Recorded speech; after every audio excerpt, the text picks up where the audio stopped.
point, we are going to call on Professor Anthony Ejiofor. He's on the high table, Professor Ejiofor. He's a biological science at Tennessee State University, a world-acclaimed professor in research and educational leadership. Above all, he's a Biafran by birth. Professor Ejiofor, we cannot stop calling you. You're a great man. We are privileged to have you here. Could you please take the microphone, Professor? You're welcome, sir. Good evening, everyone. The Aruba dance, I had been rechristened to Abia State dance, but that's a taste of what the Igbo is. That's a taste of people who know a thing or two about war, people who know a thing or two about how to defend themselves. Unfortunately, the Hausa Fulani people are toying with these people. In my mind, for Igbo to become Fulanized or Islamized, I say to Fiakwa. If you agree with me, say to Fiakwa.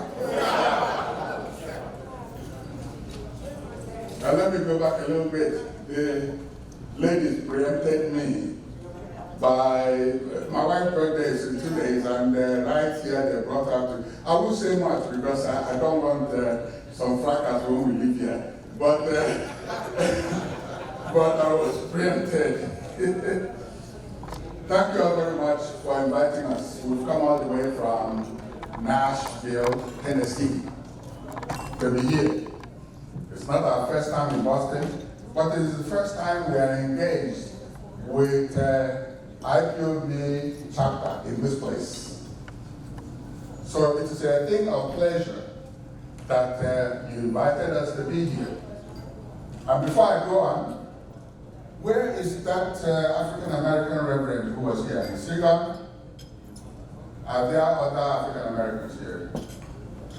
I just want you to know that if you're an African-American and you live in New England, and you were among your ancestors were among those who crossed the Appalachian Mountains to settle in Virginia, Shenandoah Valley, and you live in the East Coast or even in the Caribbean, 60% chance you are a Biafran.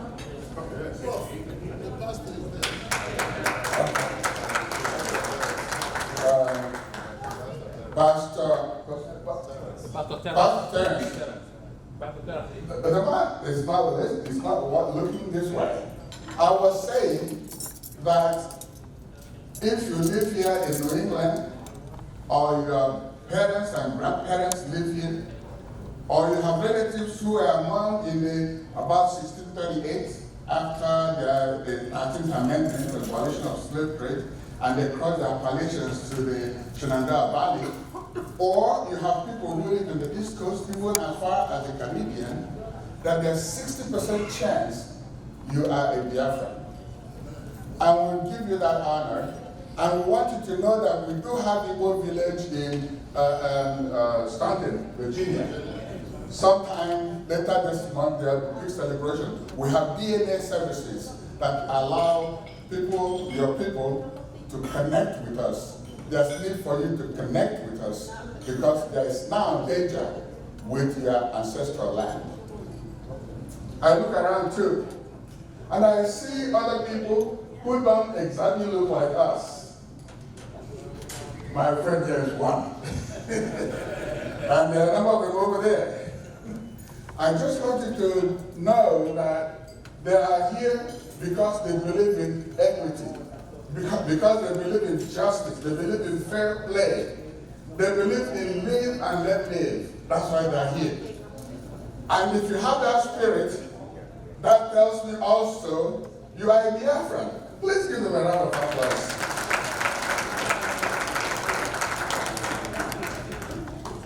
Once again, I have been introduced. I want to add a little thing, which is the key thing for me being here.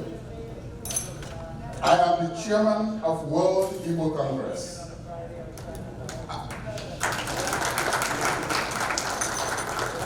the executive board chairman. And I'd like you to know that World Igbo Congress was the very first organization of this nature to step out in the public, step out in the open and tell the world that we support ESN, that we support IPOB. It was publicized everywhere.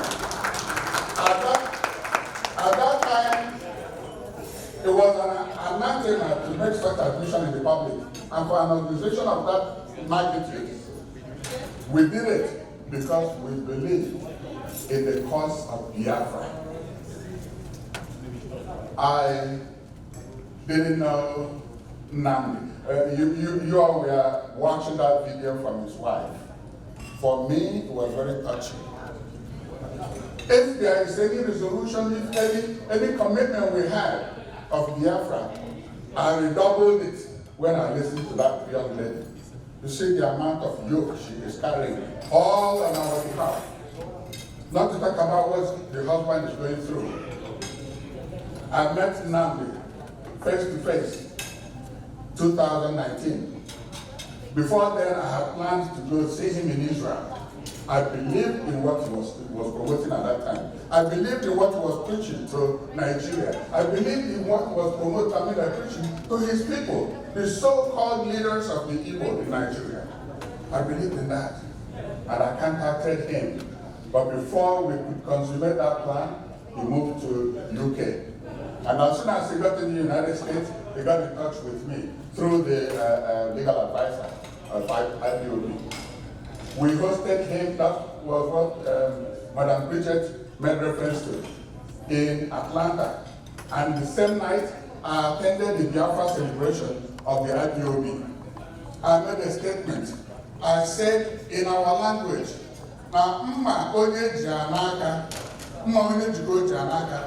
you know what that means. In our tradition, we like to shake hands like this. And you shake hands with the knife you have in your hand. You're not going to borrow another person's something. As far as you are concerned, as far as I'm concerned, IPOB is the the Igbo have to navigate the world.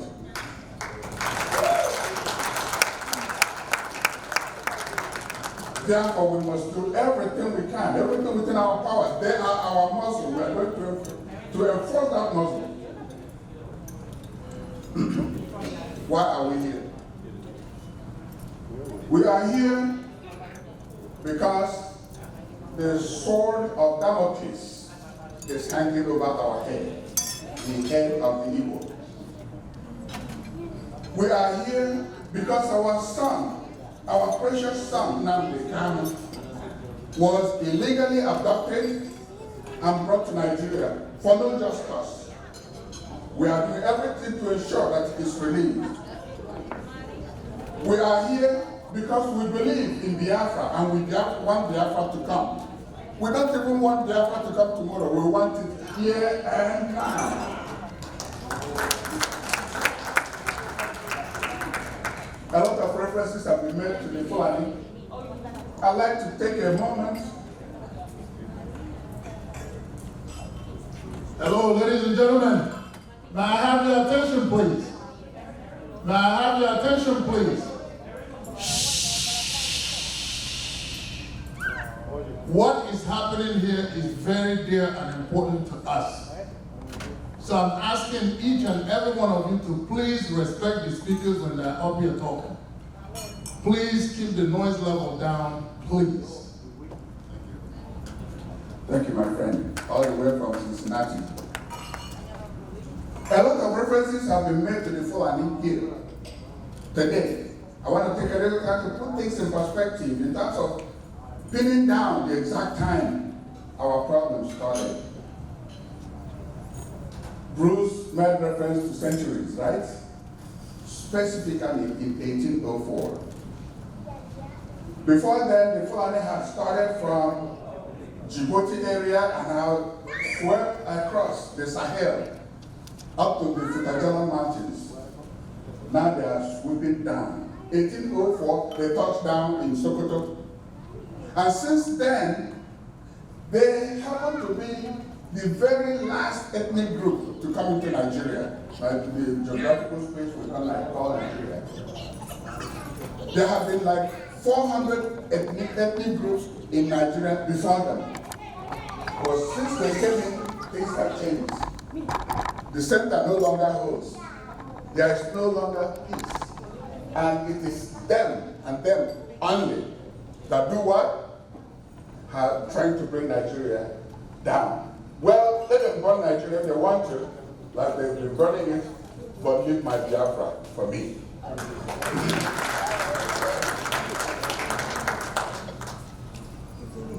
Mention was made of how they kill the Igbo people. I like to pin down on the exact day they started this cycles of killing and ethnic cleansing, 1945. Cycle after cycle after cycle, which culminated in the war, 1967 to 1970, that he mentioned earlier, that claimed nearly 5 million people. And that does not include those who died because Nigeria used hunger as an instrument of war. So I want us to remember that. And since then, killings have continued. We did absolutely nothing to them. The only crime we have committed is that we want to be left alone. And I think we have what it takes to be left alone. As far back as 1865, the British House of Commons made a pronouncement that only the Igbo people were alive to be supported for independence.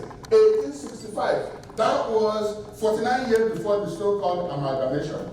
And like you pointed out, there were 11 signatories in the amalgamation treaty. Not one was an Igbo person. It was signed in Zungero in the north. So we really are not part of what they are dealing with. Yet they won't leave us alone. Our population today is over 50 million. And that is a very small estimate. Because if you consider the fact that in the southeast, 100% Igbo people, in other regions, you find Igbo. In every significant metropolis in Nigeria, we have at least 25% of them because we provide the goods and services in all parts of Nigeria. Our people are very, very entrepreneurial. Yet, they kill us for nothing. Like I said, first time I met Nnamdi was in Atlanta, 2019. And I was really, really impressed with that young man. He matched everything he had said that I had read and observed and watched on TV. He matched them when we interacted. From that moment, we started working together. We had several Zoom meetings and so on. And that time, he gave an assignment to World Igbo Congress. I say he gave an assignment. But he gave assignment to us. And I'm glad to do that. That assignment is, he said, freedom for Biafra will come from the United States. AGO4, you're in a position to help do that. The diplomatic aspect of this, I want you to push it. I have been doing that since then.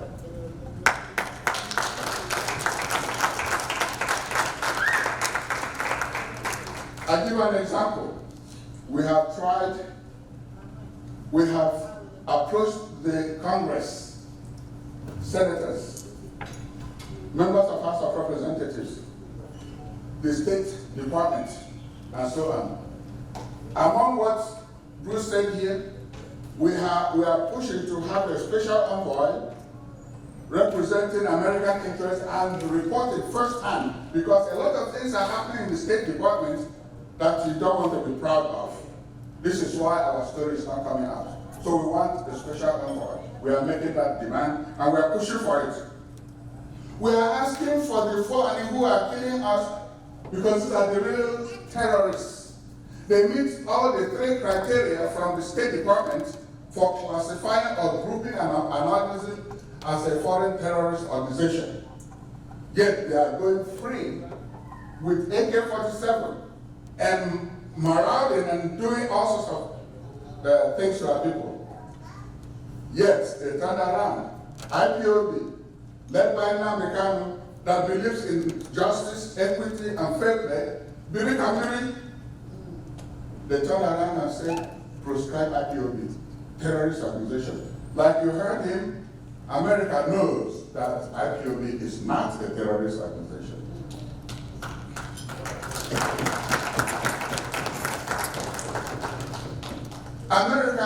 IPOB believes in the inalienable rights of the people of Biafra land. When I say that, the people of Biafra land are indigenous people of that land. The United Nations in 2007 had a declaration that every indigenous group has inalienable right to self-determination. He stands on that. I stand on that. All of you stand on that. And we will get it.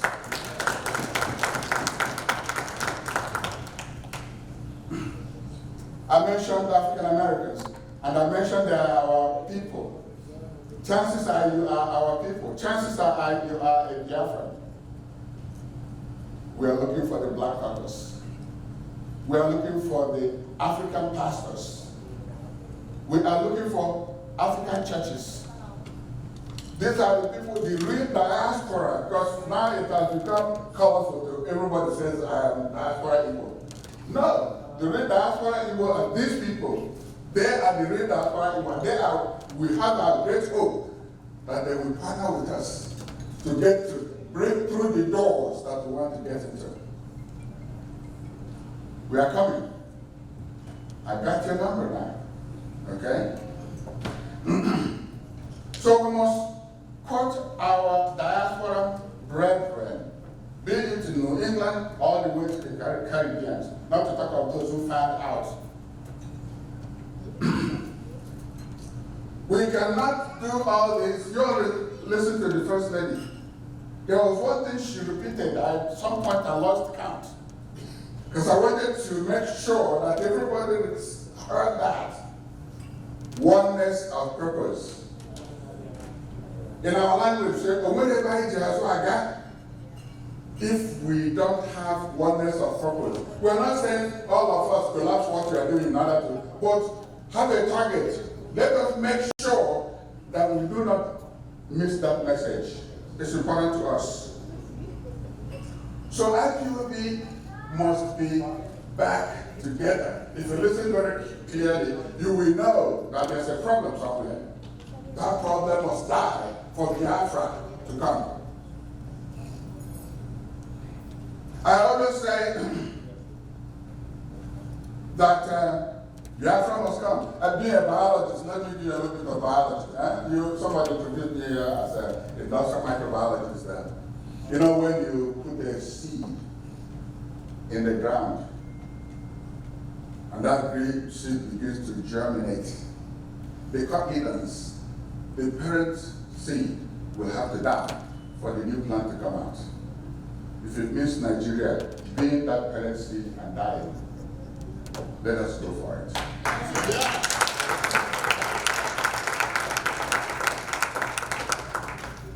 You know, you don't send people to school, children to school, without providing them pen and pencil and stuff that they will use to write in school. All of us here know that we have such children in our jungles supporting us and helping us. You can't leave them there for nothing. I am saying that it's our responsibility to ensure that those our young ones who are there, all of us are here comfortable under this air conditioning system, but they are there. Come rain, come shine. They are there doing what needs to be done. It will not be good for us to look the other way. We must support them. I know you know what I'm talking about. We will come to you. And that is the essence of this meeting we have here. To ensure that we realize that that sword of Damocles is really coming down very heavily. We've got to do it now. I know that this is the very first of a series of this kind of meeting. We are going to go. I will make time, and I will make time to go from the East Coast to the West Coast to the North to the South to ensure that our people wake up and understand that there is danger.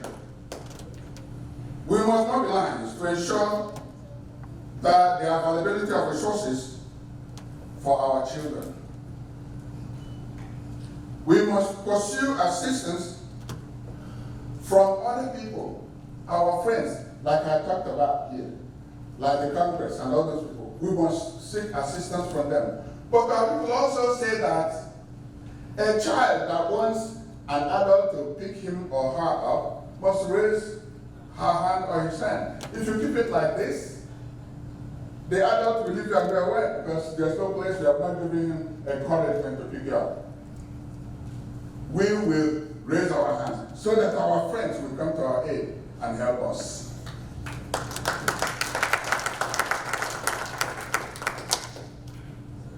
Nigeria must fall for Biafra to rise.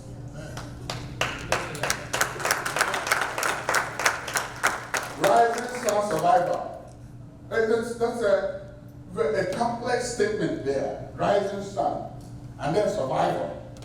Rising Sun gives you hope of the future, bright future, and then survival. That means that future has a whole lot of thorns sown in its way.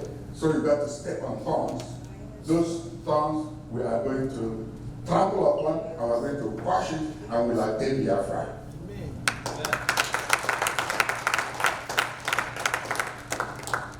My people, this is the beginning, like we said. And our final objective, as the way we say it, if I'm a Chinese clerk, if somebody get a bowl of soup and the person is digging in like this, what is the person looking for? Fish.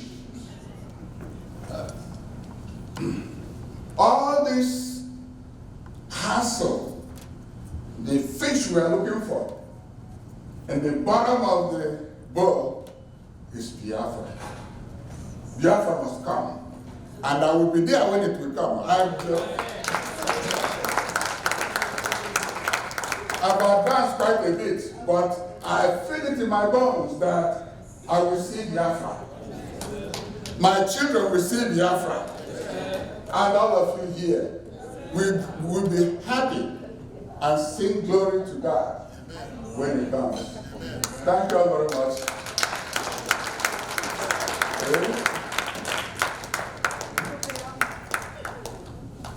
A round of applause for Professor Jeffo. Those of you who is hearing him or seeing for the first time, I was at Atlanta when he said, when he made his promises that he's standing by and carrying out here today. Professor Jeffo, thank you so much. He's a man of his word. I was there. And a couple of us too were there at Atlanta. Professor Jeffo, one more time, thank you so much, sir. A round of applause for him. We are going to call on the women. We are going to go on the presentation of awards. Honor must be given to whom honor is due. Madam Bridget, would you please take the microphone and make your award presentations, please. The IPOB women leader, every woman, please. Let's put our hands together for her, please.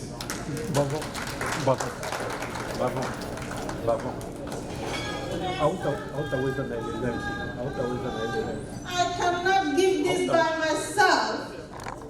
I am not the only one that made this men, the gallant men of Rising Sun, approved by Onyendumaz and Nnamdi to work with the women to make sure that Biafra is restored. We cannot wait for him to come out and see what the gallant men are doing. The best thing that has ever happened to IPOB is the establishment of the gallant men. I thank you so much. Each time I cry to you and say to you, my people are suffering, what can we do? Each and every one of you have never refused to heed to our cry. All of you.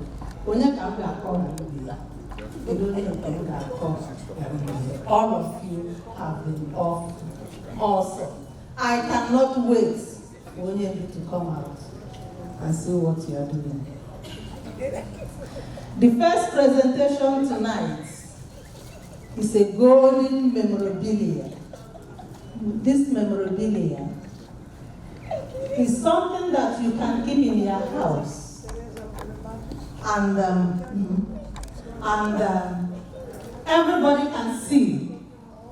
Your family, your immediate family, your grandkids, your friends, your well-wishers. It's not only when they go to the museum that they will see what you have done for Biafra. It's there in your house. You will see, they will see it. The IPOB women, through the approval of Onyendu, has established this memorabilia to thank every Biafran that has taken it upon him or herself to support Biafra in a special way.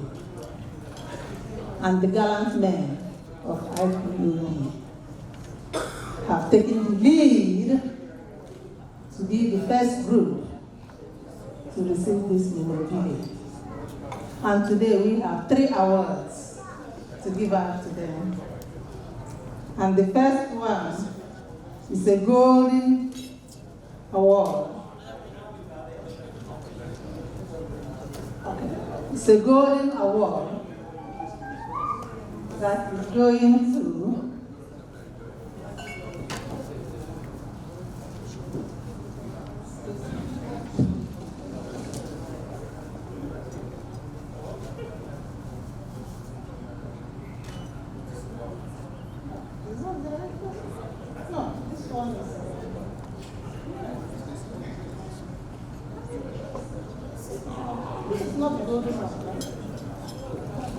I'm sorry, that's the wrong one. Okay.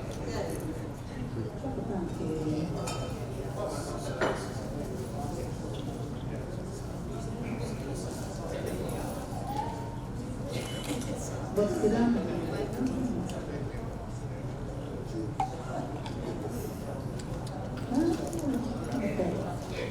Okay. All right. This golden award is going to one of the gallant men that just joined us. But he cannot wait to see Biafra. He cannot wait for him to come out.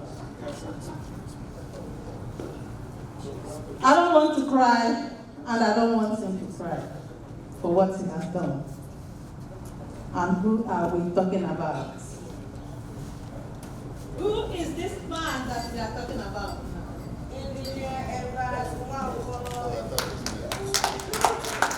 Is going to Engineer Evans and Engineer Kathy Wampo. Come on, my wife. Come on, get up, my wife. Get up, Osodieme, get up. I purposely had her to wear this today and walk around so that she can shame the women of Biafra who refuse to support Biafra. Look at her. Look at her. She has been in that. She just came back from Biafra land. Took her kids there, and her kids are still there, right? Those children are still there. She is so proud to be one of us. Look at her. So, this first award is going to her family. And it says, an outstanding financial team player and supporter in the restoration of Biafra sovereignty. You are the true Biafra spirit, a regent of the time. Congratulations, courtesy of IPOB Women USA. And guess what? With only this picture on it. So, we thank you so much for what you have done. Let me put it in the bag. Do you have something? You know, like Madam Bridget said, she doesn't want to get emotional. She doesn't want me to get emotional either because she knows, she understands the kind of person we are. But I mean, I'm not going to say I'm going to appreciate the award, but really, the real award is for Biafra Day. Thank you. And the second award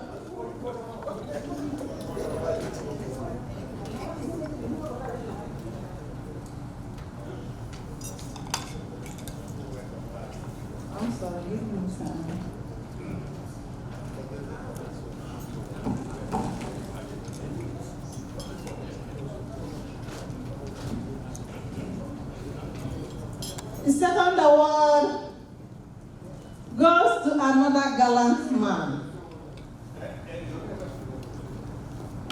I call him Namochi, my grandfather.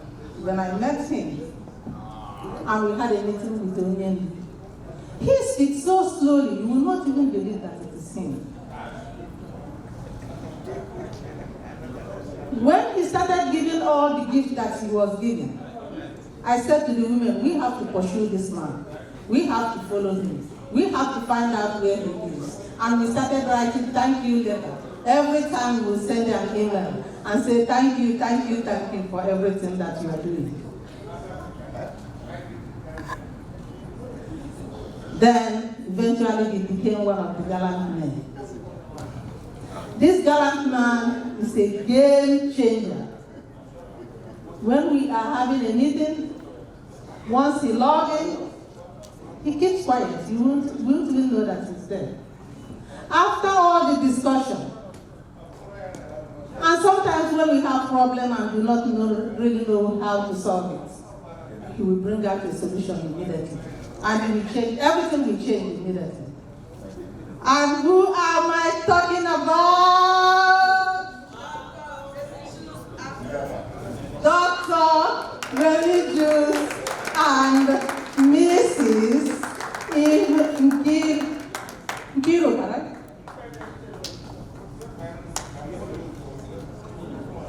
I'm so sorry.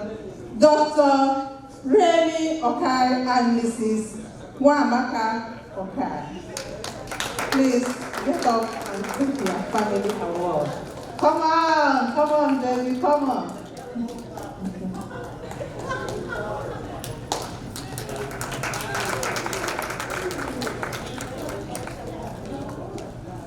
I can't even tell you what this family have done. It's a lot. It's a lot. And they don't even want to mention it. They don't want anybody to know. But tonight we have already exposed it.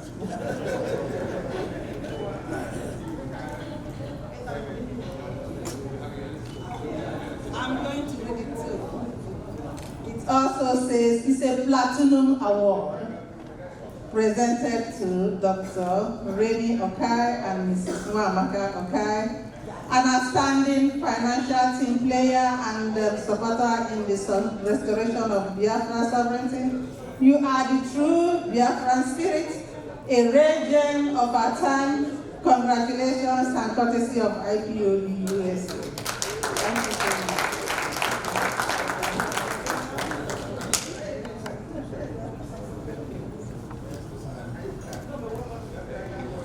Yeah, good evening, everybody.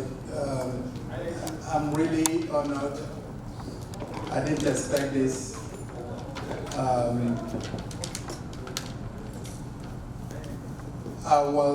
We are doing these things for ourselves. We're not doing it for somebody else. For Biafra. Biafra is ours. We are from Biafra. Doing anything for Biafra is doing it for myself. Thank you, sir.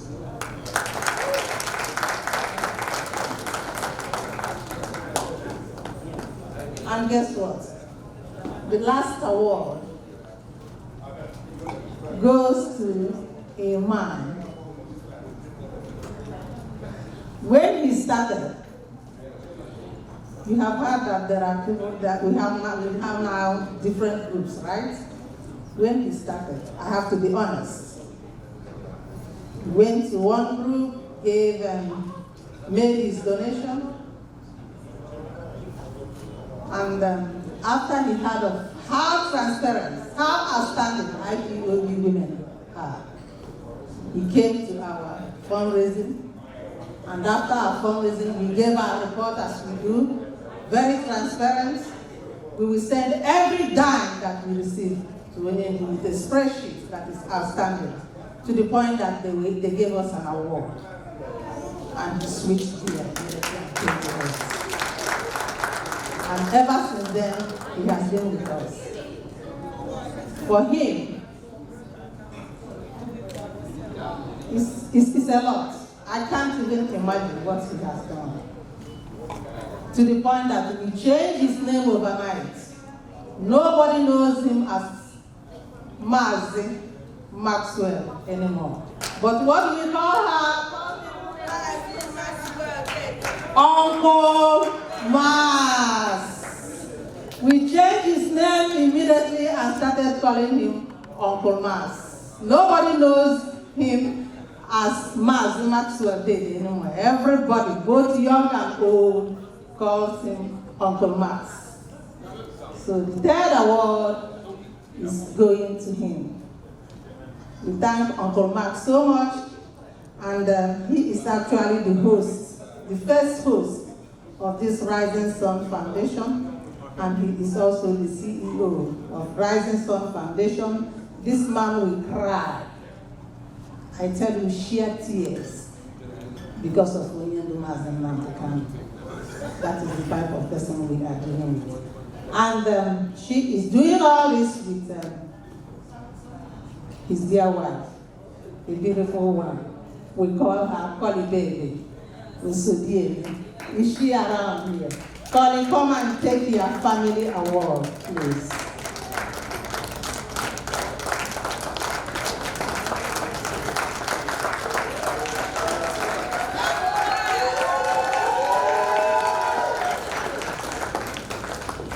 And we read the award. It also says it's a platinum award. In fact, they deserve. We are trying to do something more than platinum. And they said to us, platinum is the last one. And I asked, can we do platinum plus? And they said, well, if we start doing that, it will not be ready before the event. I said, okay, let's just give him the platinum now. The next award is coming as platinum plus, because they more than deserve it. And also the award reads, a platinum award presented to Mazi Maxwell, they and family, an outstanding financial team player, yes he is, and supporter in this restoration of Biafra sovereignty. You are the true Biafran spirit, a rare gem of our time. Congratulations, courtesy of IPOB.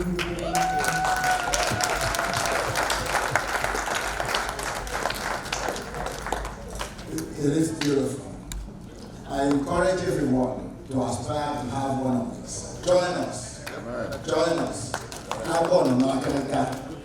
Join us. Thank you so much.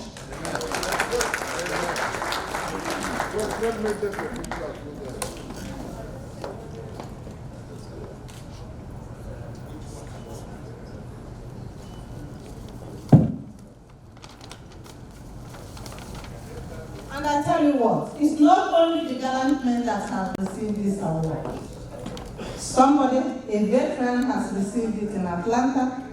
One of our brothers has also received it in Tobago. And we still have a lot of it around. And we encourage you to have one. And our able financial secretary will come out and tell you what it will cost you to have this forever memorabilia in your home. I have one. Don't fail to have yours. Come on, please. Come on, try it. Thank you, thank you, thank you. IPOB? IPOB? Thank you all for joining us here today. I am the Financial Secretary for IPOB Women USA, and we do have a very good financial standing, and we have received an award for it. Before Onyendu was abducted, we reported him directly. So we'll have our fundraising, prepare our spreadsheet, gather names, the amount pledged, the collected, and we send it and we let him know. And he will direct us as to where to send the funds. So, and we always be consistent. We call our donors, we thank them. So our spreadsheet are great. We have excellent bookkeeping, excellent records. So if you ever come to one of our fundraising and you donated or pledged, we have a record of it. And in 10 minutes we can pull up and tell you your name, the time you came to donate. So that's, we have an award that was given to us for this excellent stewardship. So tonight I'm going to be talking about the plaques.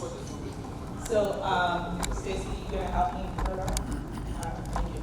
So starting with the 5,000, coming at 5,000 is the bronze plaque. So this bronze, like you've seen tonight, is customized. Our Mazum Jim Bathway, our engineer, who also was the brain behind it, and father, picked a very unique serial number that is only unique to, there is a combination of your name, and that special number, it cannot be duplicated. Don't say that. Say it good. Okay, so I will say it. So if you get one like looking like this, we look at the serial number, we can tell you whether it's authentic or not. That's how customized it is. And this is beautiful. You can pass it on to your children for generations to come. And it will be, and your name will be in history as one of those who worked for the restoration of Biafra. So come in and whichever amount you desire, you don't have to, you can pay an installment to be able to get it. So we thank all of our donors and so that's for the bronze. So I just basically say the same thing like our women leader read. So you have your name as you wish to be displayed, and the wording, outstanding financial team player and supporting in the restoration of Biafra sovereignty. You are the true Biafran spirit and a legend of our time. Congratulations, courtesy of IPOB USA. So you get the bronze for 5,000, silver for 10,000 and up, gold for 50,000 and up, and platinum for 20,000 and up. So you can see that's how it's done. Thank you very much. God bless you. IPOB Women Win, we were answering Women Win before. It was after Onyendu instructed us to open our accounts. And I said, what name do you want us to name our account, Onyendu? He said, just IPOB Women. I said, how about the wing? He said, take the wing out. So ever since then, we took the wing out and we started answering IPOB Women USA. We are very, very busy group. All we do is work. We do not talk. We only do work and do not talk. That is why many people do not know us, but those who know us knows what we have done in IPOB, knows what we are still doing. Right? We are the only IPOB women group established and inaugurated by Onyendu Mazina. And we are the only stable group that has stood firm in the release of Onyendu Mazina and the support of ESN. We and our gallant men, alongside with a family of IPOB who decided to partner with us and to help us in everything that we are doing. So we are encouraging you to partner with us and stand firm with what we are doing, because we are. It's not an exaggeration. We are the only group that has stayed how Onyendu kept us. We haven't shaken. We have had a lot of trauma, but we are still standing firm as IPOB women. So come and join us so that you will get your plaque because it's necessary. Thank you so much. Thank you, Madam Bridget, IPOB woman leader. Please, a more round of applause for her, please. Thank you. And for the awardees, thank you so much. An award truly deserved. At this point, I'm going to call on the next speaker, who is Dr. Remedios Oke, MD, a family medicine specialist, a universally acclaimed specialist on diabetic and throat-related diseases. He has won so many awards to his name in medicine.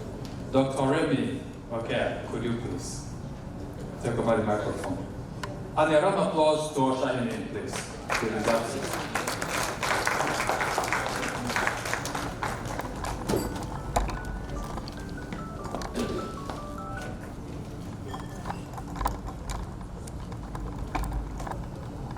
Good evening again.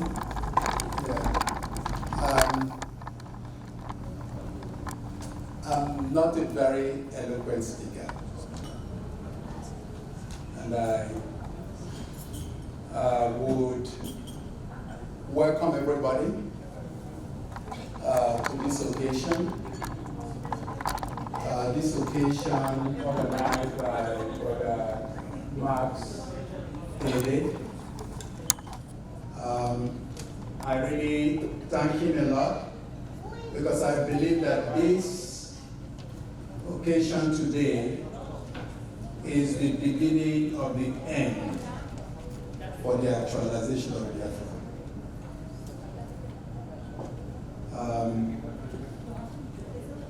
I would want to tell a little story. I have not written down any speeches, by the way.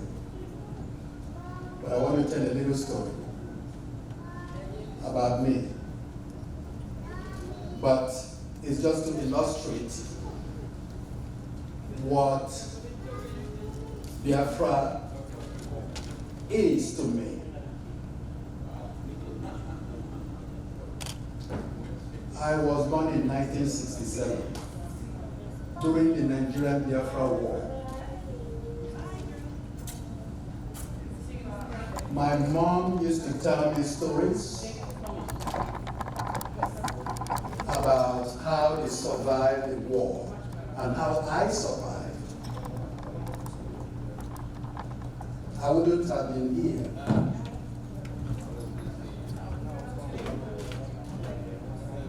They used to, I don't know if anybody has lived during the wartime, you understand how people go about to find something to eat during the war. A baby, 2 months old, usually they leave me in a room and go looking for something to eat, to get us some food. Leave me by myself, hours and hours. Sleeping. And they said, sometimes they stay 12 hours, come back, and still sleeping. So sometimes they're worried. This baby sleeps a lot. There was food shortage. There was hunger in the land. Biafra was blockaded through air, land, and sea. Food could not come in. 3.5 million children, babies like me, died of hunger on kwashiorkor and marasmus. But I'm here today. At the end of the war, all Biafrans, including my parents that came out of the war, whatever money they had in the banks was confiscated by the government of Nigeria. And they paid them only £20, which is like $20 today. So every Biafran started life anew in 1970 when the war ended with $20.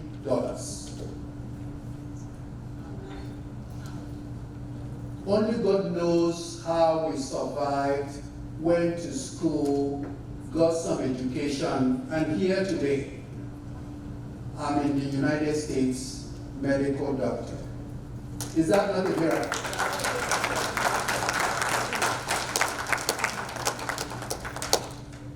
It's a miracle. So I was almost exterminated as a baby. They have come again. Exterminating and killing my people, babies like me in 1967, killing us again.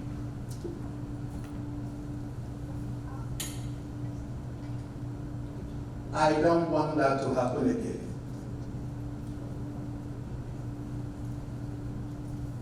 Okay, so this is the main reason why you see me here. It should not repeat itself.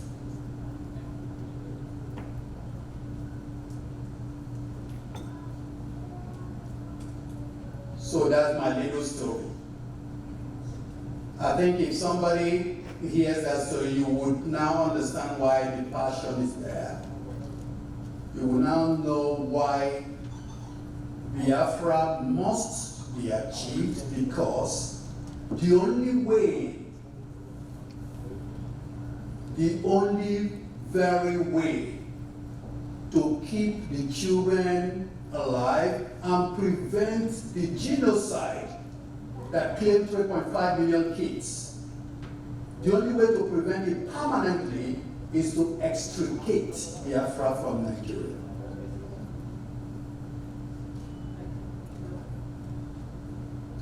You've heard a lot of stories.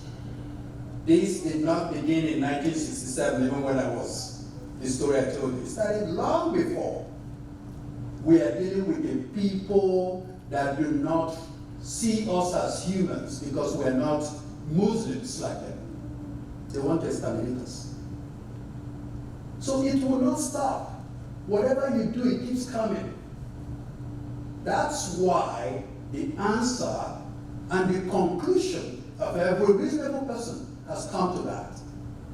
The only way to prevent this from happening again and again and again is to extricate Biafra from Nigeria. Biafra will be extricated from Nigeria. I think we have made that resolve.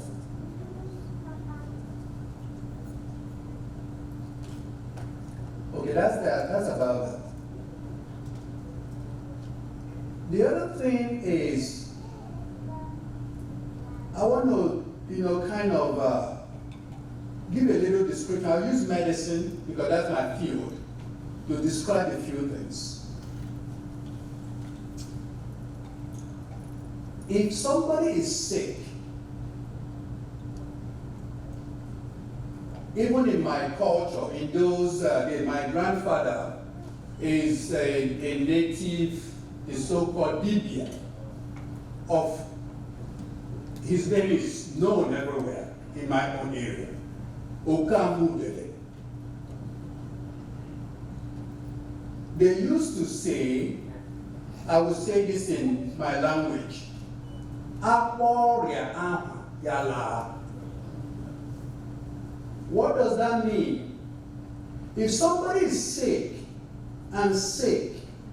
and you don't know what the diagnosis is, you will never treat that person. You can never find the solution. So the first thing in solving an illness is to make a diagnosis. Find out what that illness is. After you make a diagnosis, you proceed to the next stage, which is fashion a treatment or remedy. I believe with what everybody has said so far, including what our First Lady said, I think everybody has made a diagnosis. We have a diagnosis. And the diagnosis is that Nigeria is a failed state, and Biafra must come.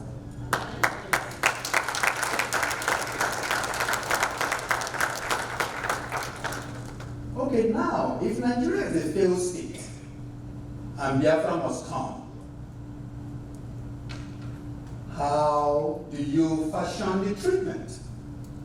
How do you get Biafra to come?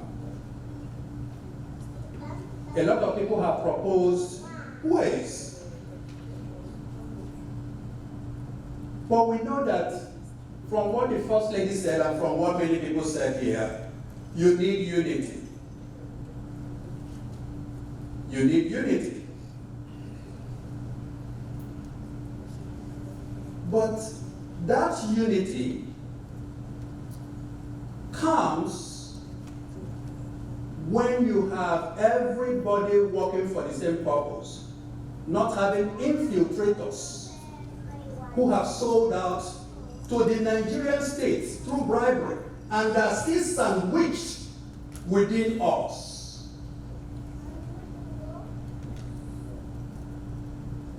We have infiltrators that are still sandwiched within us.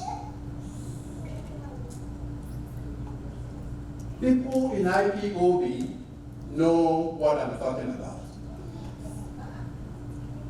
We have people that have used the name of Biafra to make money on the internet.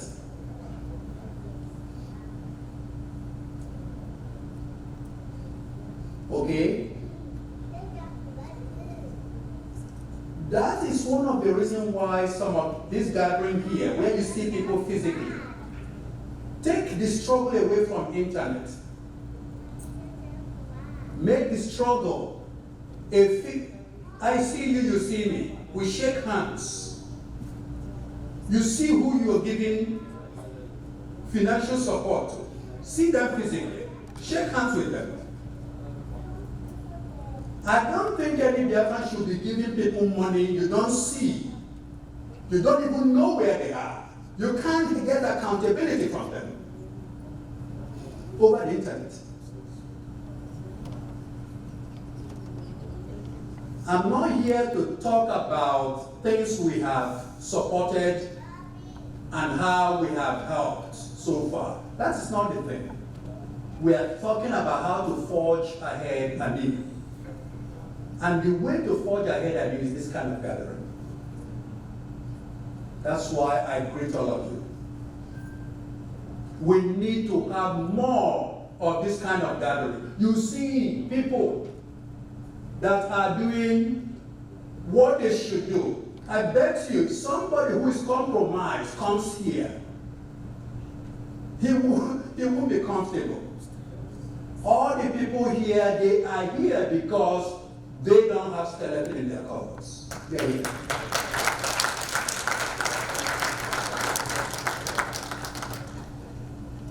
So this is the way I think our people can come together. Let us see ourselves. Let us interact. Let us shake hands.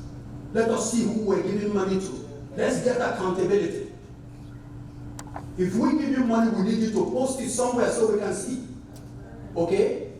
So we know what is going on. We don't let people take advantage of us anymore. Because you know, one thing that it does, if you allow people to take those advantage, they discourage other people out there to come in and support. Because it's after all, we give them the money and they misuse it. So it can be a killer to a movement.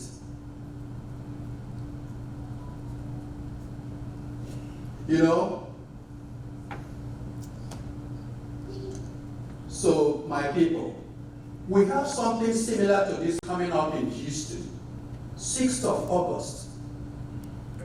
So we're going to move from Boston to Houston. The giant, Texas, is ready to wake up. And that means Biafra has come.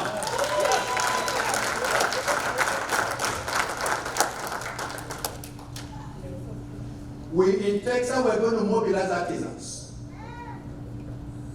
our people from the grassroots.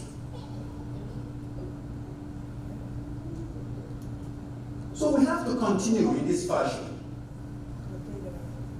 see the people you are interacting with. It doesn't matter. I know people talk about, I don't know, when they talk about that, they say they are factions. We don't want to know about factions. Whatever faction you are, the most important thing is common purpose. Everybody has said that. Focus.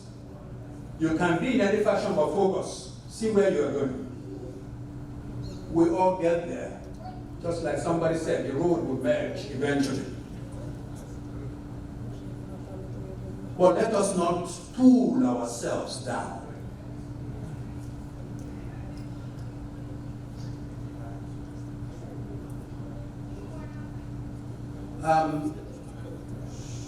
I know I don't want to go on and on, but I think that we have made a diagnosis. We are looking for treatment. We know the treatment, actually. Many of you know the treatment. But that treatment requires medication. You have to buy the medicine, the tablets. You have to buy the injections, the IV fluids. You need to pay for them. That's where we are. We've made a diagnosis. We know the treatment. We need to buy the tools to eradicate the disease. So we need funds to buy the tools, the tablets, the pills to eradicate the disease. Everybody knows what the disease is. As we speak today, the Nigerian military has mobilized their forces and moved equipment and armaments into Biafra land. They are prosecuting a war they have not declared. They are going from village to village, arresting and taking away and killing innocent youths. 10 years and over, they take you. As we speak. And what are we doing?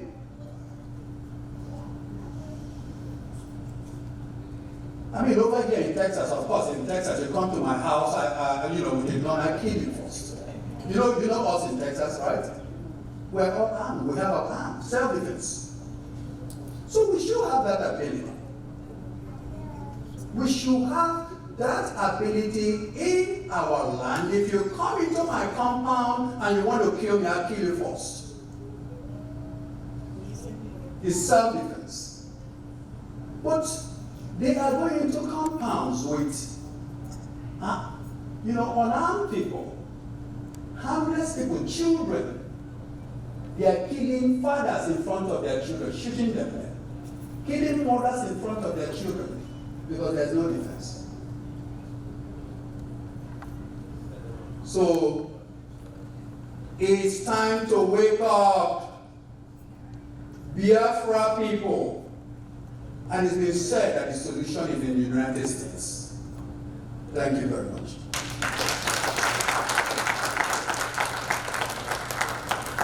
This brother told us that he's not given to eloquent speeches. How much believe him? Please, a round of applause for Dr. Remy. Thank you, Doctor. Thank you so much. Time is no longer on our side. At this point, we are also going to call one of our great men who cannot wait to come forward and to tell us what he has in mind. This is no one other than Engineer Ivan Wampo, President, Gallant Construction, one of the world's largest professionals building construction engineering, based in Ohio. The Gallant man to the women, our pillar. Engineer, you are welcome, sir.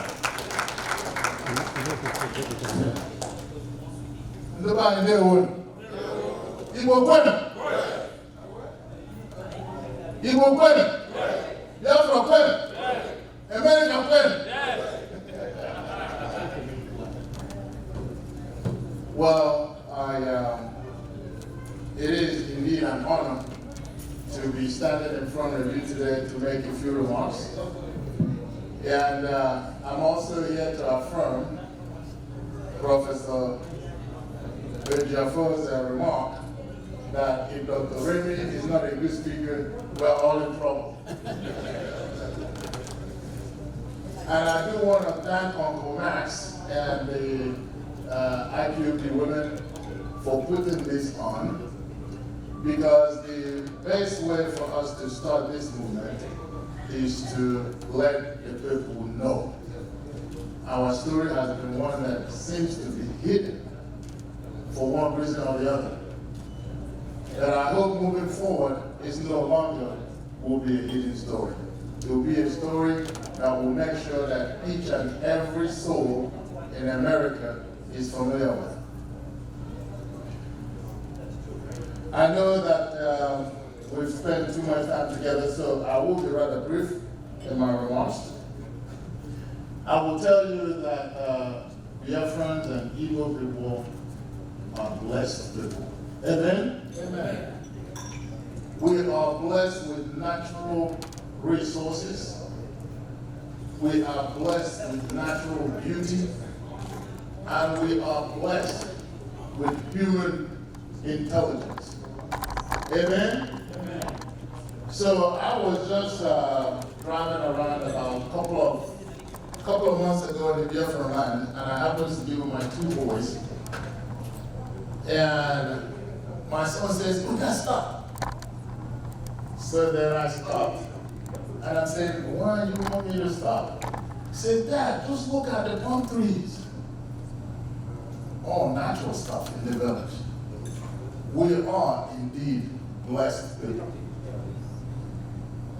But there are some countries or some group of people that made it their life's mission to deny us the enjoyment of these blessings that the Almighty has bestowed on the people of Biafra.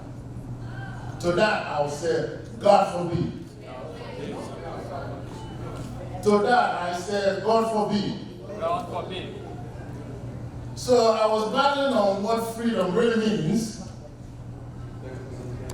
And I obviously, whenever I get in trouble with English words, I consult our one and only Bruce.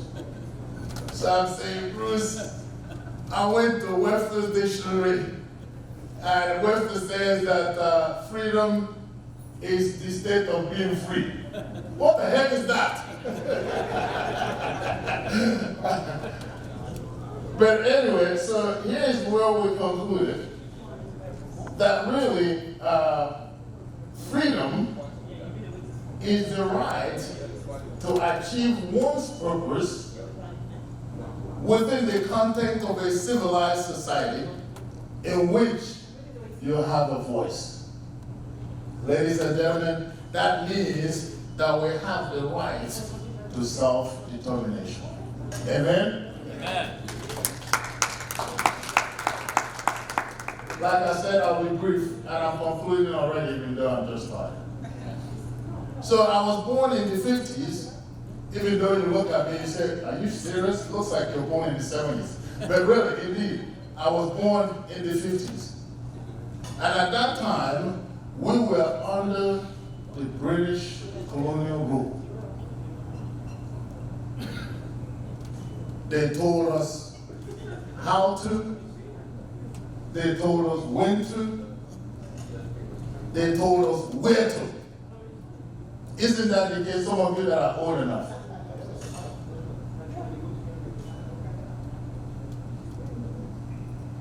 And then in the 60s, we gained the so-called independent. The jury is still out. Independent from what?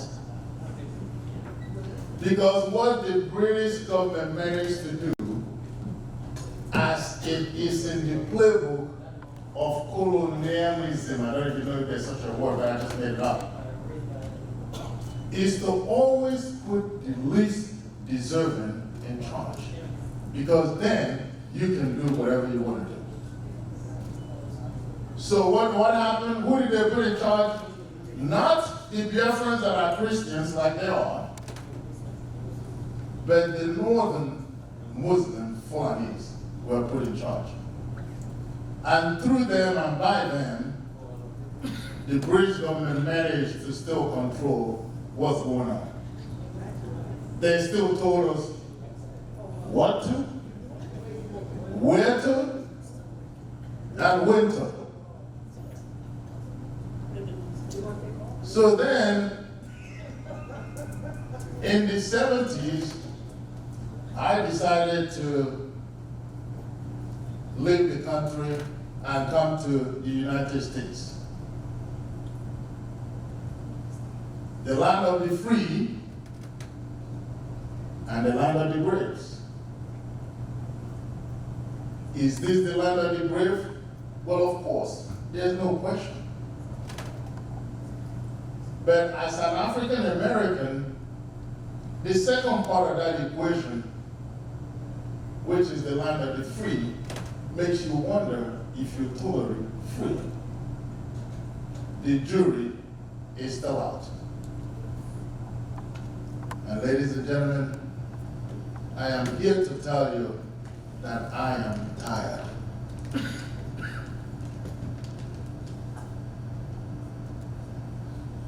I am tired of longing for the day that I will be totally free.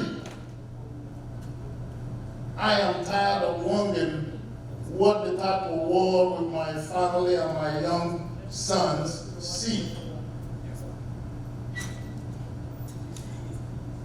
And I'm telling you, as I conclude, that it's really up to each and every one of us to make sure that Biafra comes. To make sure that us, the rest of our lives, and our children would experience that absolute and total freedom. In Biafra and elsewhere around the world. I'm not sure what it will take to wake you up. See that post over there?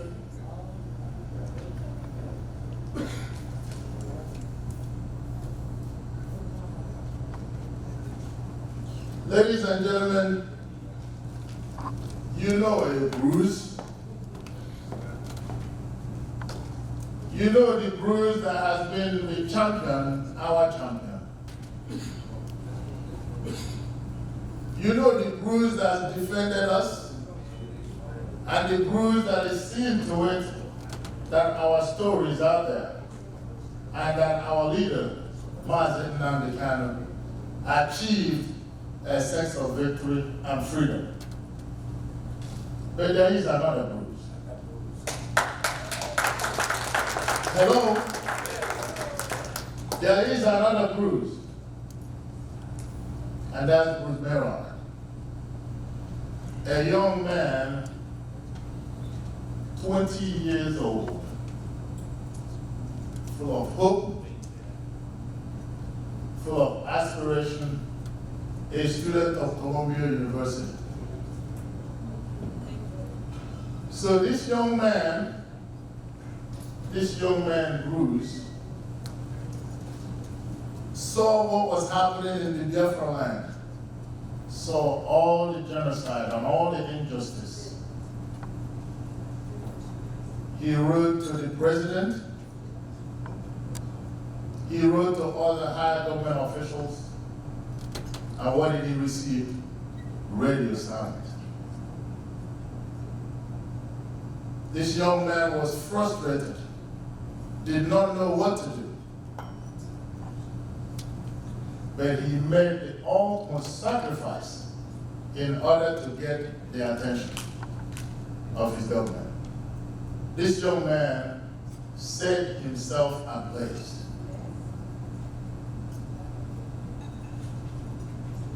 That was one of the things that sparked up the interest of this country in the land of Biafra.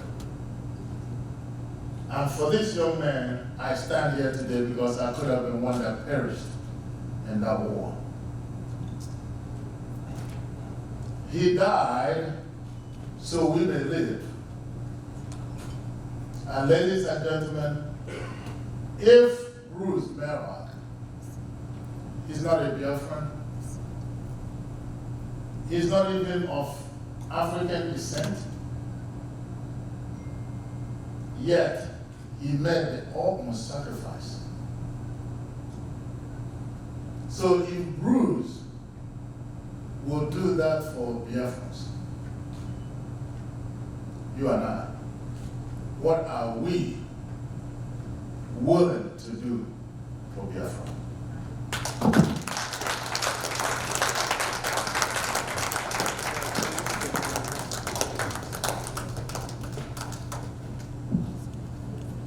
Thank you, engineer, for the eloquent speech.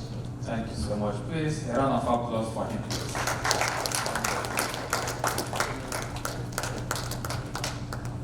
It's like we are tired. Are we tired? No. Are we tired? No. Please, can we put our hands together for engineer?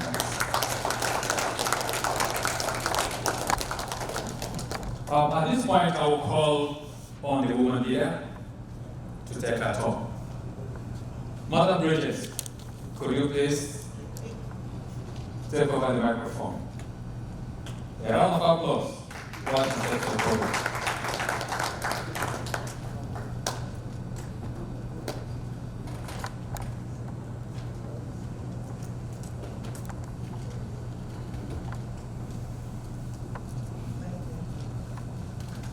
Hello, everybody.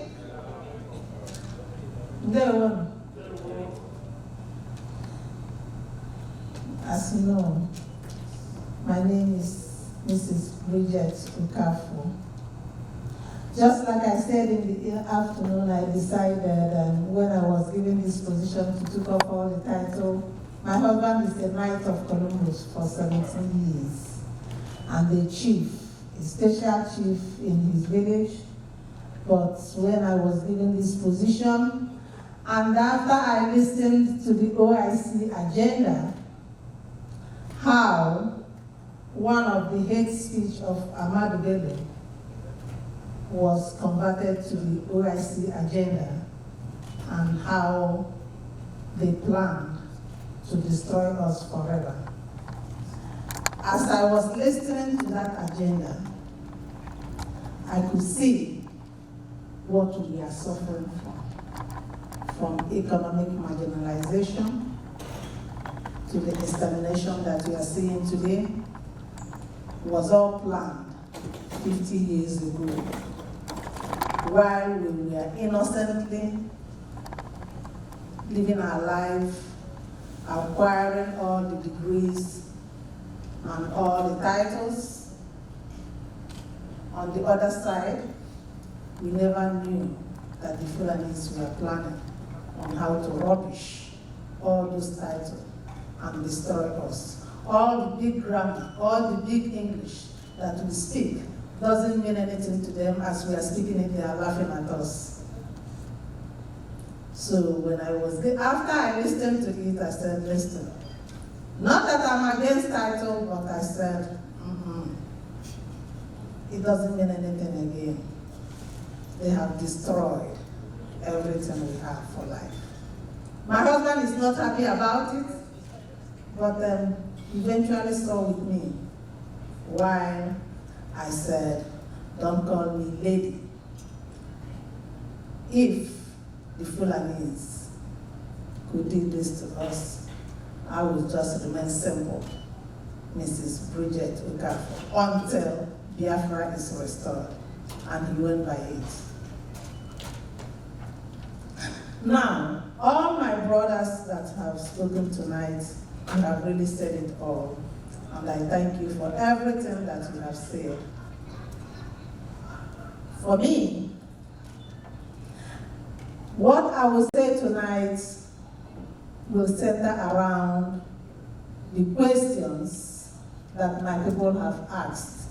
Immediately we put out the advertisement for this gathering today. There have been so many questions, many people have called me, and today whether they are watching or not, I hope this is still being recorded so that they can hear the answer to their questions. And I'm going to read out the questions. Some of them are funny, but that's what they want, because our people are now confused. So I'm going to answer their question to the best of my knowledge. The first question that I was asked was, who is this group? Who are the group that is organizing this event? The group that organizes this event is the IPOB women and their gallant men. And who are they? The IPOB women is the only women organization or group approved and inaugurated by Mazen Nnamdi Kanu. When this position was given to me, Onyedu told me to go out and gather women. He did not say go out and gather IPOB women. He just said go out and gather women and help and see what you can do to support the restoration of Biafra. So we, in our group, we are a mixed group. Not only those who swore oath is just a handful. 99% of our group is made up of women who did not swear oath. So everybody is invited to be in our group, as long as you are a Biafran woman. You don't have to worry to swear oath. As long as you are willing to support what we are doing, you are an IPOB woman member. As we continued, within the first 3 years, within the first 90 days, we were able to gather about 198 women. Some of us, we are very dedicated, as you know, when there is a mixed group. Some are very dedicated, some are not. But those who are dedicated, I found to have the same spirit that I have, who are most of the women that you can see here today. I cannot wait to thank them. As we continue to work with Onyendu, we were setting goals for ourselves, and each goal we were able to meet. And as we set these goals, we had desire to do more. And eventually we found out that we needed men in our group in order to achieve most of our goals. That was when I contacted Onyendu and asked him permission to add men to our group. I said to Onyendu, you know, since after working with these women and saw how interested they are, it's likely that there are men out there who do not want to swear oath as well, but they cannot really support us because they don't have a platform. Do you give me permission to start gathering men? He laughed and laughed at me and he said, you are gathering men, Mrs. Okafor? I said, yes, I will. And he said, then what name are you going to call them? And I said, I will figure out a name. He said, okay, how about the control?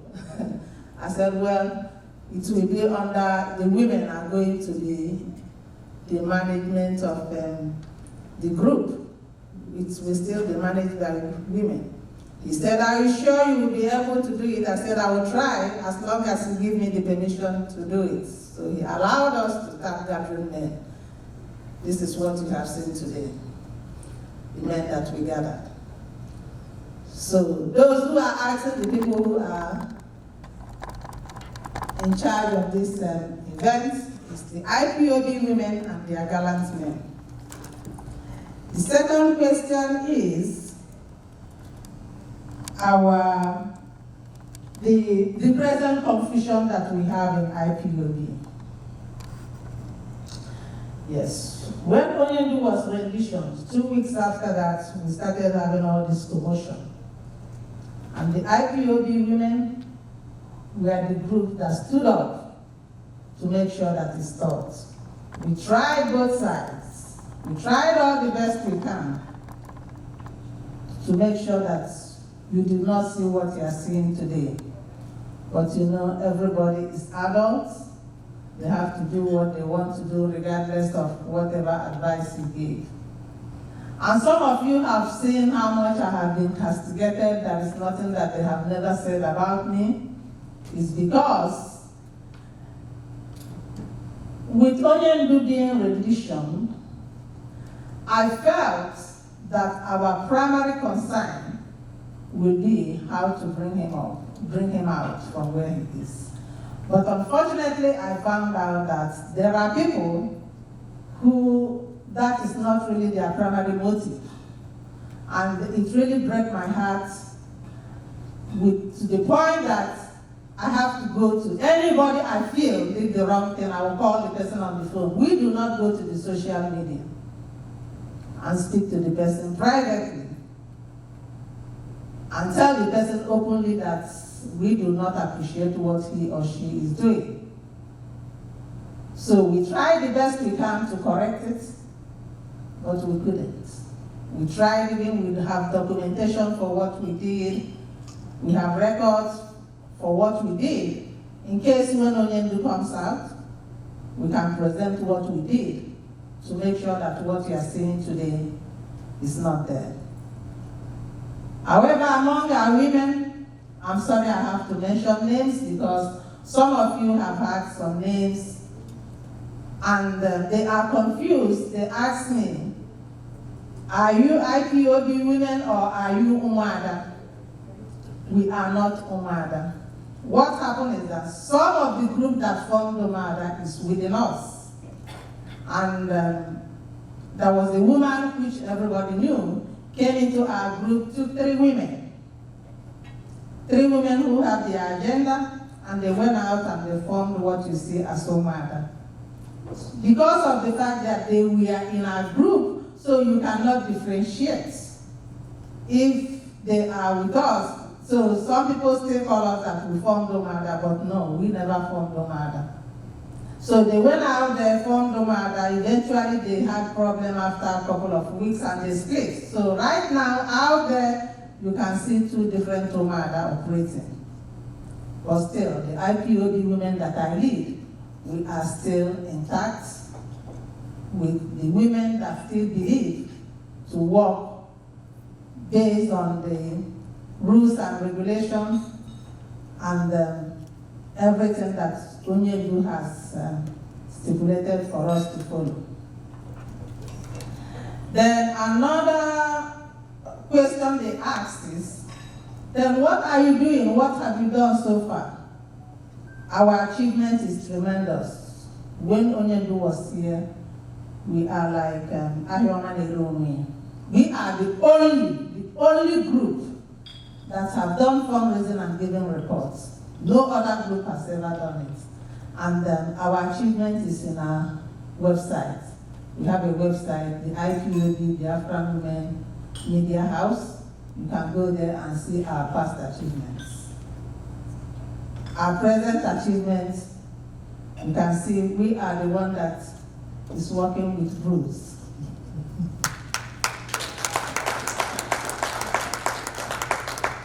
IPOB women and the Gallant men and the family of IPOB that joined us. We are the ones working with Bruce, and we are the ones who are making sure that ESN is still operating. Then the other question they ask is, how about the account? Because what matters to our people now is money and accounts. Our account, IPOB Women Incorporation, that name was not given by us. That name was given by Onyendu Mazin Mandekano. He was the one that instructed me to go and open a women's account when we were about to buy this uniform. And after contributing our money, we were looking for a place to put it. We had it in one of our sister's accounts. Unfortunately, that our sister was very sick and she finally passed away. and we have no way to put the money, and they were telling me to put the money in my account. I said, that's the last thing I will do. I will not put the money in my account. And I told Onyendu, I said, this money doesn't belong, this is a public money. And she said, go ahead and open the account. I thought I gave you instruction to open, so we went and we opened the account. That is how we had an account. And this account, there are only 2 accounts when Onyendu was out.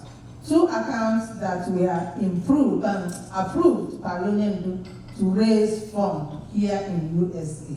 The national account and the women account, these 2 accounts. No other account was approved by Onyendu. The state accounts can be used by the state coordinators to do their fundraising, but after that they transfer it to the national account. But any national big fundraising, the only 2 accounts that was approved by Onyendu is the women account and the national account, which was then being used for the ESN account. So I hope that my listeners that answered their question. Then another question they were asking me is about the Umeri saga, the problem about Umeri accounts. Okay. When Onyendu was rendition, that national account, there was problem with it, and it was closed, and Onyendu gave instruction as per the leadership to open the Umeri account. So Umeri account replaced the then national account, and that was what the account that we were using for the ESN. And we know the 2 women that were in charge of the account. So because of the fact that I normally connect people from outside the country to donate money, when the account was opened, the treasurer asked me that she would like me to be one of the signee in the account. But I did not, I said no, that I'm too busy. I don't want to be responsible for what I do not know, what I know that I may not even remember to log into the account. And one day she called me and she was crying and said that they accused her of stealing 1 million. So I felt so bad for her. I said, okay, you can add my name. So that didn't go down well. When I recommended to her that this very account, with everything that is going on, I would like us to be running an audit of the account once, at least every month or every 3 months, to get the amount of money that went in and the amount of money that went out. We are not going to list to the people what we use the money for, but this is what we are going to do, so that to prove transparency, because there is a lot of confusion out there. She never liked that idea. You cannot believe it. She took me out of that account. So after she took me out, I let it go. I said, I do not want to be anything. I do not want to be part of it anymore. Then eventually, as you all have seen, there have been stories out there that all the money that was donated in that account, nobody can account for it anymore. So that is what I know, what everybody knows about that account. It has nothing to do with IPOB women. That is how we found ourselves with the account. And the next question is,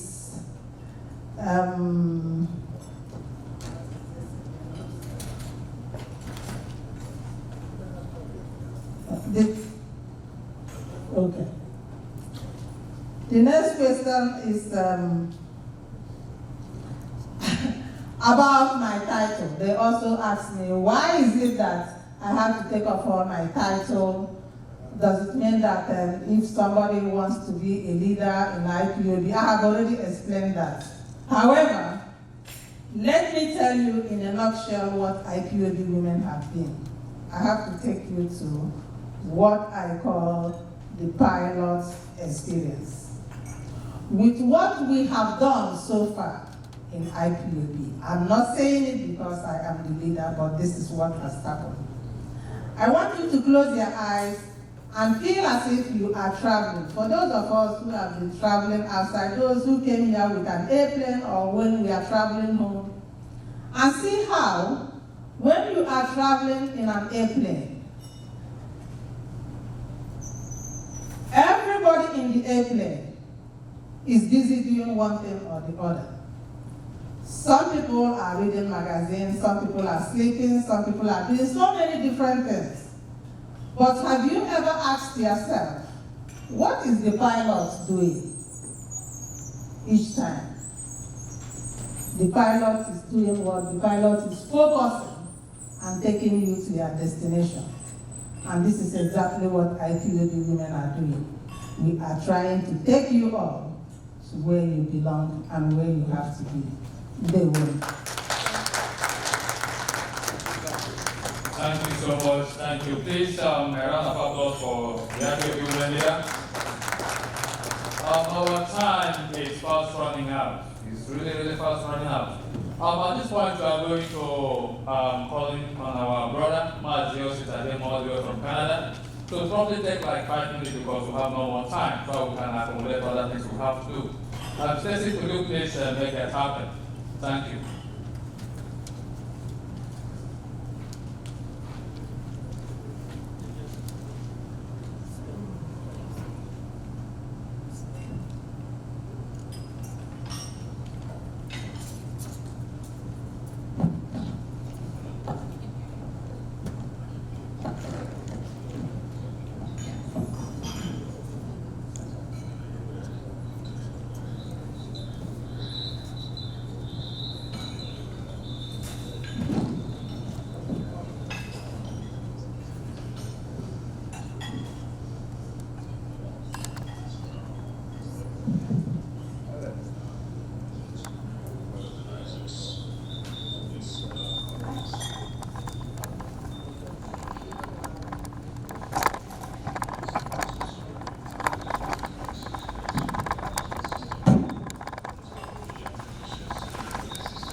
Am I coming up very well? Yes. Good. All right. So today, I chose to talk about our system in terms of talking about the survival of our people. We are a people with a tremendous amount of history, although we have no knowledge, practical knowledge of this history of ours. A history that has written the history of every other race or civilization on the face of this earth today. Today, like before, our people are fighting for survival in our homeland. The reason I chose to talk about our survival in terms of our system is because I heard some of our people here who were introduced as engineers, so they will know more about systems than myself. You see, if you want to deal with the wristwatch, the best way to have good knowledge of this wristwatch is to pull it apart so that you can see the connection that makes this watch work. What is this interconnection of the things that make our operation very possible? Every one of us here has a hand in our operation. We're all part and parcel of the system. We are all itching to come out of. And so it's very important that we have good knowledge of the system, good knowledge of self, and good knowledge of those who are players in the system, so that we can understand that this revolution which burns in our hearts is very possible. For the redemption of our people, the fight that we fight every day, it's not just exclusive for us as Igbos. It's very important survival of mankind itself. I wanted to make reference to what happened yesterday. When I say yesterday, I'm making reference to the past. With those who hold our flag of oppression is the British government. Yesterday, they dealt with us with full knowledge of who we are and respect for who we are. Last month makes it about 195 years, if not more or less, the British government made a treaty with Biafra. The ratification of this law or this treaty happened again, I believe, January 8th, in just a year at the Berlin conference. But today, our people do not know who they are because our name has been made an anathema. It has become a code to reduce our population. It has become a code to kill our people. It has become a code to desecrate our homeland. But what is Biafra? And what is this system that we'll talk about here? We are all scattered all over the world today. Some of us answer Igbos. Those in the homeland are afraid to answer Biafra. We go by South-South, Niger Delta, but this is one family. Just like one of our speakers said here, we suffer collectively, that we prosper individually. We have other family members who are in the Western Hemisphere here, who answer Black Americans. Some answer Jamaicans, some answer Grenadians, Barbadians, and so on and so forth, reacting to different kinds of oppression, but yet one family, same people. The system understands who we are. We do not understand who we are. And that is why today we are suffering, and our suffering is made even more possible because of ignorance that pervades every one of us. Because the system understands the things that we hold sacred, like our religion, our culture, and these two have been weaponized against our people. Those of us who go to the mosque, or those who go to the Christian churches, we don't hear the truth there. And that is why, in order to understand the system, in order to understand this revolution that we are upon, we must understand the weapons of our enemies. And then we must understand what weapons that is available to us, because this war cannot be won by bombs and guns, but by total knowledge of this system. Those of us here who are scientists will understand what I mean by system when I talk about it. We must put apart every part of our existence. We must segment every aspect of our people's history so that we can understand it. Where it becomes obscured, look onto the history that they tell us or they force us to understand. In there also lies our own history.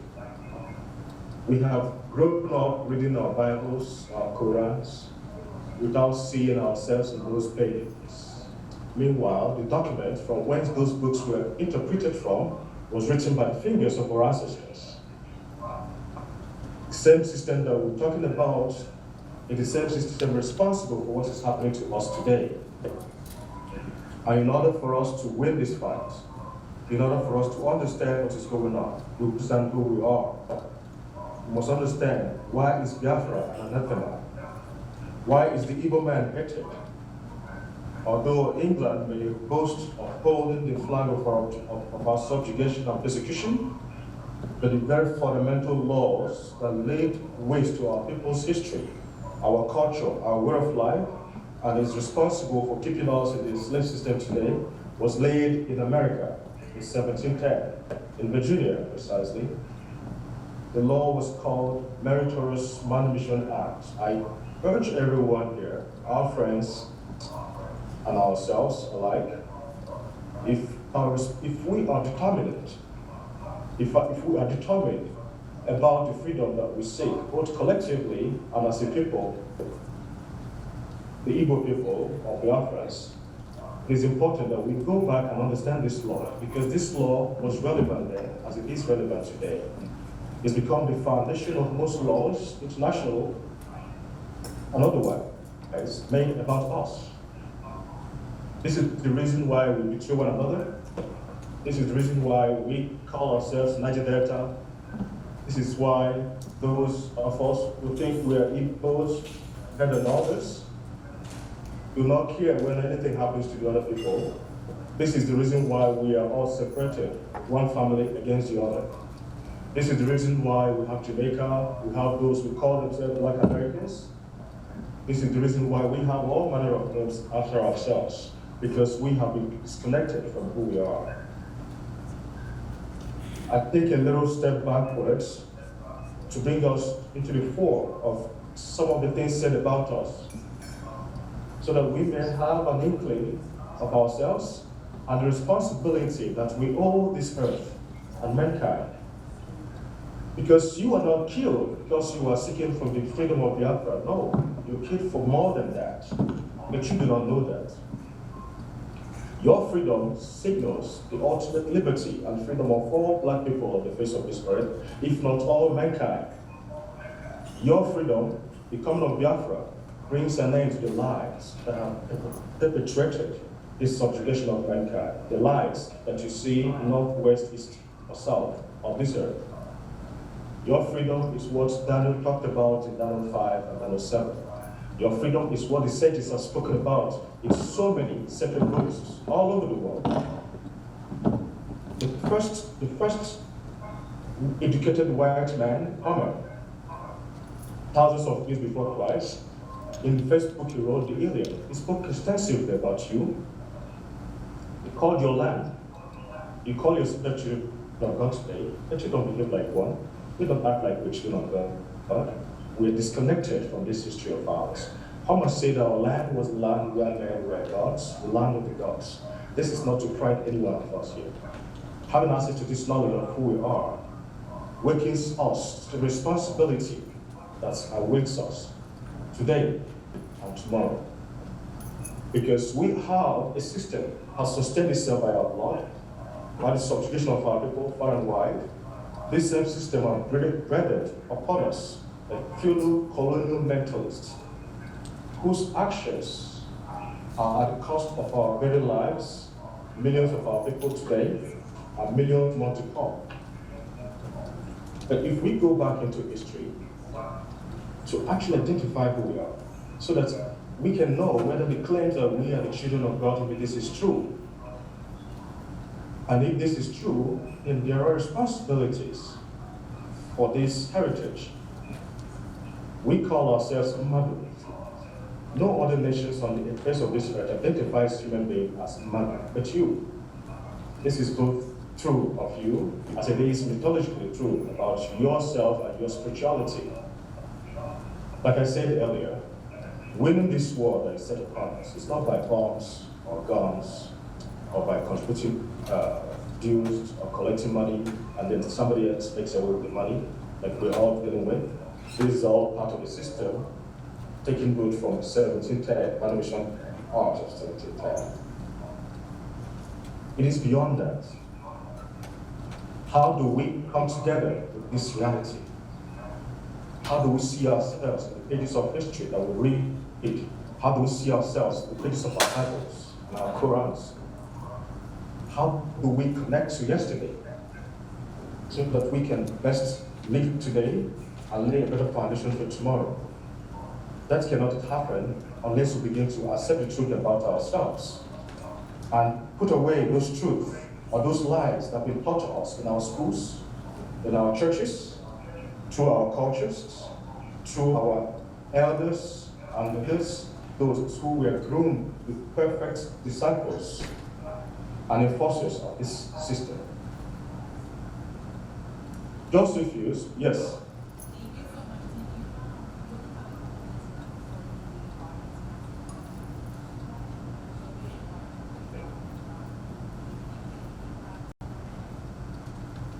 Okay, good.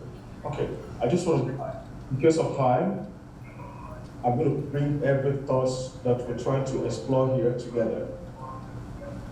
When our ancestors faced an onslaught against our historical monuments, they began to hide codes in words they spoke to our people, which was how we maintain some of our histories. They say, Anyukoma Milon Amov. Our freedom can only come together if we come together as a people. If we do not give energy to the meritorious Manumission Act, which has divided all of us. They can call it divide and conquer, or any manner of names, but it is one weapon against our people. We must come together. The names given to you today has no difference from who you are before God. Whether you are a Black American, whether you are in the Caribbean, whether you are in the homeland, you are the same people as you were thousands of years ago. And in order to defeat this enemy on our home soil, we in the homeland must come together. It does not matter anymore if you call yourself South-South, if you call yourself Niger Delta, if you call yourself Igbos, because the longer you maintain these names, the longer our oppression will last. But if we must come together today, we must return to the ways of our fathers. He gave us a code, which is called the Omena. If we deviate left or right, so and so will happen to us. A nation alien to us will enslave us in the homeland, and those of us carried out away from the homeland will remain enslaved. We have all become guilty of the sins our ancestors committed. We have committed even more. So this is an opportunity to go back within ourselves. The truth is within us. We must return to the ways of our Father. We must return to the covenant our Father made with our ancestors. We must return to the ways that our ancestors used to teach the whole world all the sciences and technology that they have usurped today as a weapon of subjugation against children of God. We call ourselves children of God. We must go in ourselves and ask ourselves, does my behavior correspond to the child of God? Am I a true Biafran? What are my responsibilities? We must come together, children of God. Thank you, everybody.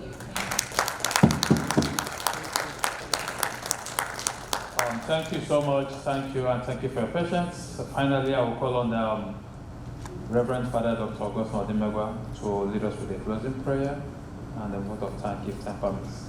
Father, please. Thank you very much. Quickly, before we say the closing prayers, I just wish to thank all of us who have exercised sufficient amount of patience to be here with us up to this point. Thank you very, very much. We appreciate your time.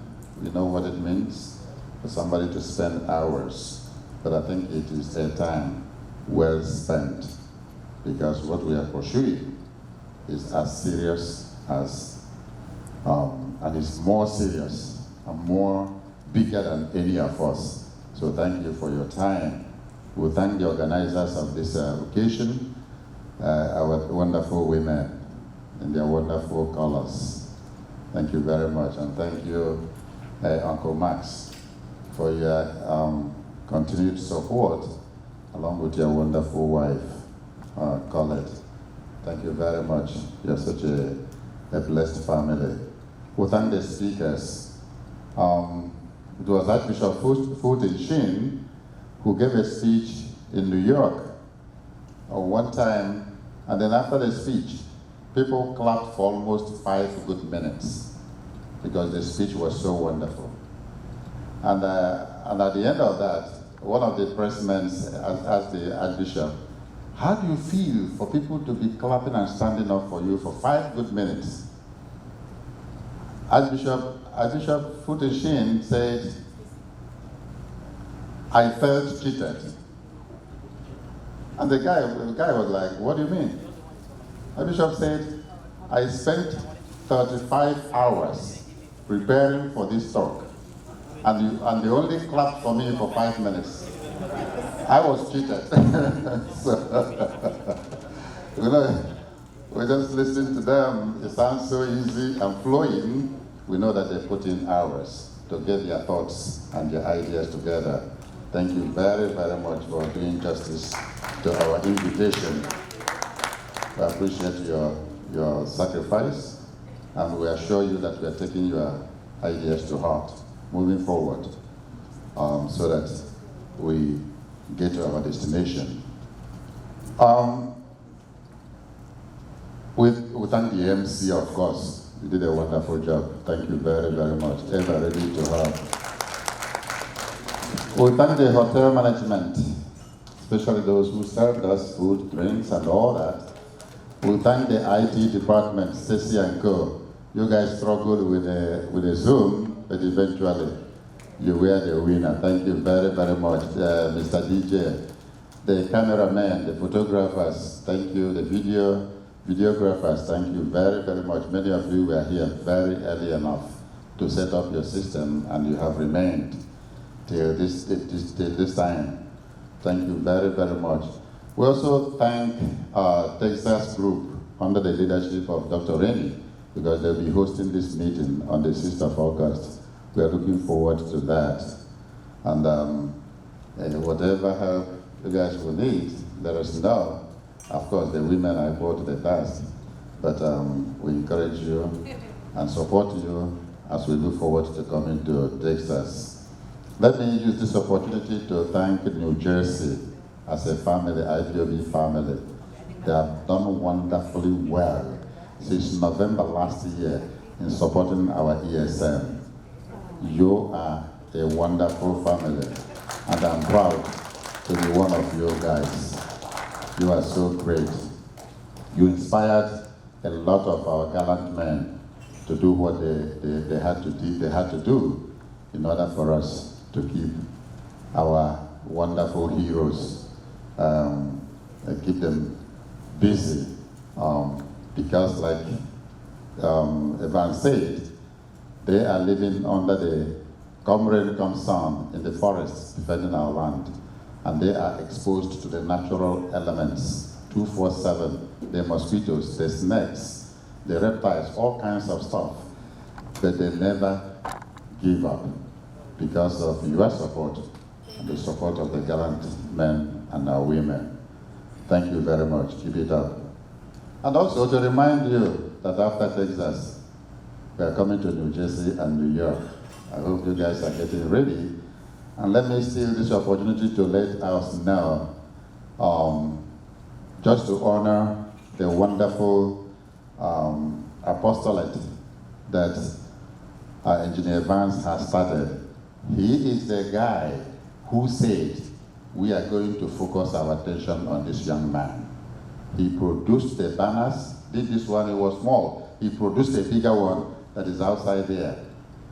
So, on his behalf, I am appealing to New Jersey. When we come to New Jersey, just like we did last year, we are going to spend, after the occasion like this, the next day, all of us will be going to the graveyard of Merrock in upstate New York. New Jersey has been doing it. So we're going to take all of you to his graveyard, just as a special gift to our dear Engineer Evans, who has so much attachment to him. If you come to his office, he has a very giant image of this guy right there at the back of his desk. That's how much he believes. And I like what he said at the end of his speech. If this guy could set himself on fire just to let the world know about the genocide going in our land, how much are you willing to do for Biafrans? It's not a Biafran. Doesn't have any generational link with Biafra, but he did pay the ultimate sacrifice for us. We should be able to do something. So, thank you very much, New Jersey. Prepare to take us to his graveyard. You're already familiar with the place. And before we leave, I hope we all registered our names. We're gonna keep in touch with you, not just to ask you for money, no, but to keep in touch, because we're gonna, moving forward, we're gonna have this as a family. We're gonna keep in touch with one another, and then keep the ball rolling, so that we don't disappoint the hope of the people who are not Biafrans, who came to be with us, and we assured them that moving forward, things will start happening. And also, as Her Excellency, the First Lady, Uchechi Okukano, requested that we keep up the spirit, keep uniting ourselves. We'll continue to do that because what is at stake is too much for us. But trusting united, we stand, but divided we fall. But at the same time, we trust on the grace of God, who has always worked so much miracle in this struggle. We continue to commend our leader into the hands of God as he continues to go through the hardship he's in. We continue to pray that in the end, with our collective effort, we'll be able to get to the promised land. Let us stand and pray that God might be able to take us back to our respective destinations. In the name of the Father, and of the Son, and of the Holy Spirit. Almighty God and Father, we thank you for this wonderful day. We ask you to continue to be with us as you have been with us all through the day. As we go home, some of us are driving back to our destinations tonight. Be with us and protect us, shield us from the attack of the evil one. And those of us who are leaving here to go to bed, please give us a restful night. It's been a busy day. At the end, Almighty God and Father, continue to be with us as we struggle, as we fight for our freedom. You are a God of freedom. That is why you did everything possible to free the children of Israel from the bondage in Egypt. And you sent your only begotten Son to free us from the slavery of sin.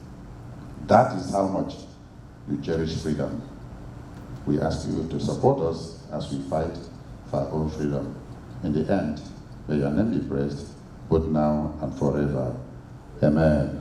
In the name of the Father, and of the Son, and of the Holy Spirit. Amen. Thank you very much. I remain blessed. Thank you for coming. Thank you.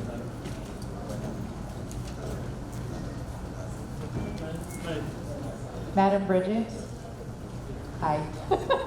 I want to thank you. We have flowers for you from Sister Colette, and we just appreciate everything that you did, and thank you very, very much.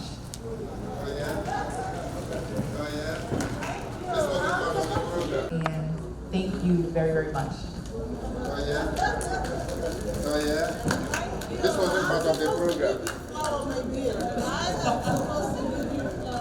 This wasn't part of the program. What's going on here?